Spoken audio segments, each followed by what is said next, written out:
ডিবেটের quality নির্ভর করে the quality of the MPs, not on the number. আচ্ছা, এখন ওই সময় কিন্তু সংসদে আমরা দেখতাম যে কয়েকটা দিন চলতো হুরাঙ্গামা, তারপরে কিন্তু সবাই সেটেল করে আবার একটা আলোচনায় আসতো। আচ্ছা, এবার যেটা হবে, এবারও সংসদে প্রাণবন্ত হবে বলে আমার কাছে মনে হয়। প্রাণবন্ত দুই দিক থেকে।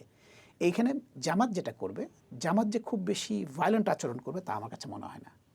জামাত মনে করে যে সে যদি ভায়োলেন্ট আচরণ করে বা আনরুলি আচরণ করে, তারা তো নেক্সট ক্ষমতায় যেতে চায়, এরকম একটা স্বপ্ন তাদের আছে এবং তারা এটা মনে করতেই পারে। রাজনৈতিক দল ক্ষমতায় যেতে চাইবে, আশা করবে, এটাই স্বাভাবিক তাদের। তো সেই কারণে জামাত খুব বেশি বিতর্কিত কাজ এখানে করবে না। তবে বিরোধী দল হিসেবে তারা মোটামুটি বিএনপিকে একটা চাপের মধ্যে রাখবে। যত কাজ করবে জামাত, যে কাজটা করে, যেটা এর আগে বিএনপি করতো, বিএনপি সকল আনপপুলার কাজগুলো, রাস্তায় ভায়োলেন্স, মারামারি, বোম মারা, যা কিছু জামাত শিবিরকে দিয়ে করাইতো। সত্য কথা বলতে গেলে আমরা নিজে দেখেছি। তো জামাত এই কাজগুলো, আনপপুলার কাজগুলো এই এনসিপির ছেলেপেলে বা অন্যান্য ছেলেপেলেদেরকে দিয়ে করাবে। হাউজের মধ্যে যেটা হবে, এনসিপির ছেলেপেলেরা দেল বি মোর ভোকাল।